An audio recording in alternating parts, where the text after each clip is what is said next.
As stated in the Edgar and Snyder Associates Texting and Driving Accident Statistics, 11 teens die every day because of texting and driving.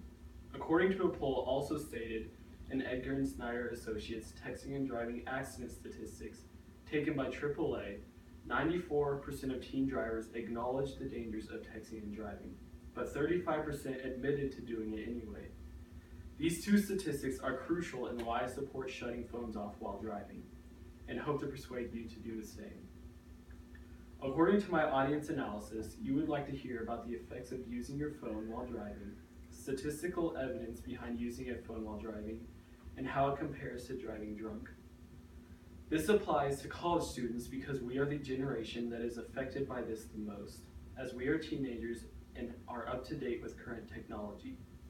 Like stated in the journal Center for Disease Control and Prevention, drivers under the age of 20 have the highest proportion of distracted-related fatal crashes.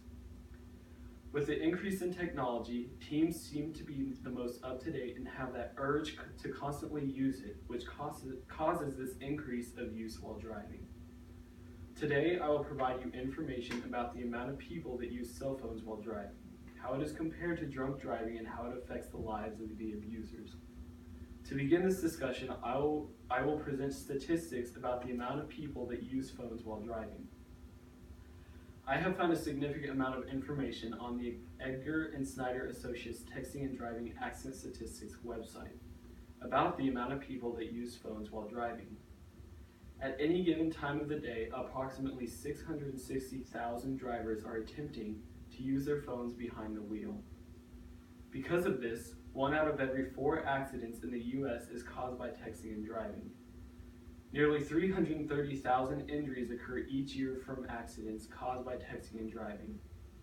According to New York Times, Texting and Driving, Watch Out for the Textilizer, over the past 7 years, most states have banned texting and driving.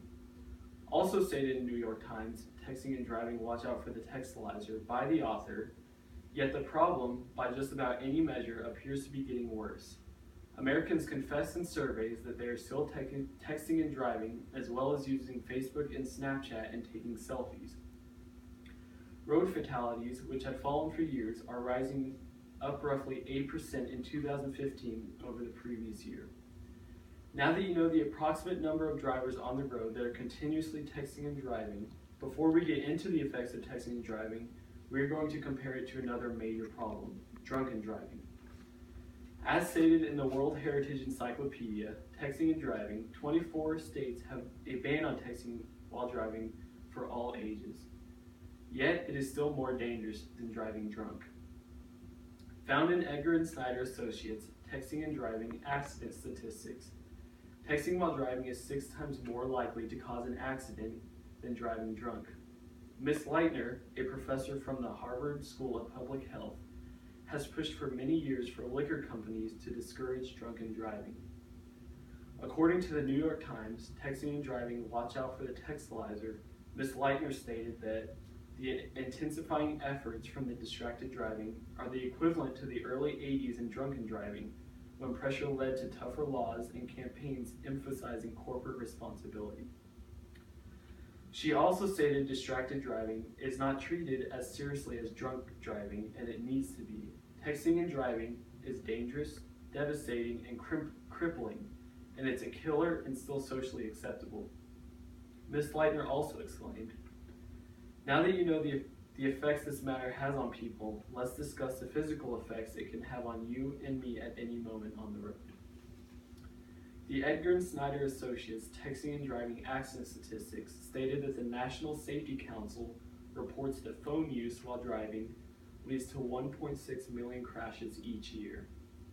As stated before, nearly 330,000 injuries occur each year from accidents caused by texting while driving, as well as 1 out of every 4 car accidents in the U.S. is caused by texting and driving. Texting while driving also causes a 400% increase in time spent with eyes off the road. Also, answering a text takes away your attention for about 5 seconds. Traveling at 55 miles per hour, that's enough time to travel a football field. Of all phone-related tasks, texting is by far the most dangerous. The Edgar and Snyder Associates Texting and Driving Accident Statistics also took a survey. 94% of drivers support a ban on texting and driving, while 74% of drivers support a ban on handheld phone use. As we can see, nothing is being done to complete the feelings of these statistics, such as acting upon this. Shutting off your cell phone could be the first step. Teen drivers are also 4 times more likely than adults to get into a car crash or near crashes when talking or texting on a phone. According to a AAA poll, 94% of teen drivers acknowledge the dangers of texting and driving, but 35% admitted to doing it anyway. And 21% of teen drivers involved in fatal accidents were distracted by their phones. Because of distraction from phones, 11 teens die every day from texting and driving. Imagine if that was your best friend, child, sibling, or someone very close to you. How would that affect their family? How would it affect you?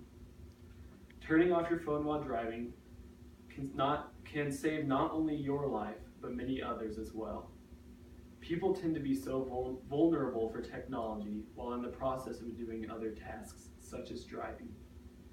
We can prevent the distractions, better yet, fatalities. Just turn off your phone. Take a moment, think about what it would be like if someone you knew was injured in a crash related to texting and driving. Perhaps you already know somebody. I hope to have expanded your knowledge and persuaded you to act on this serious problem. I have provided you information about the amount of people that use phones while driving, how it is compared to drunk driving, and how it affects the lives of the abusers. Almost anyone can admit to texting and driving. Now is the time to act before it's too late. If everyone were to shut their phones off while driving, we could reduce the risk of injuries and fatalities caused by distracted driving. One of the ways we can reduce the risk is to simply shut your phone off. Remember, turn your phone off or your life might be cut off.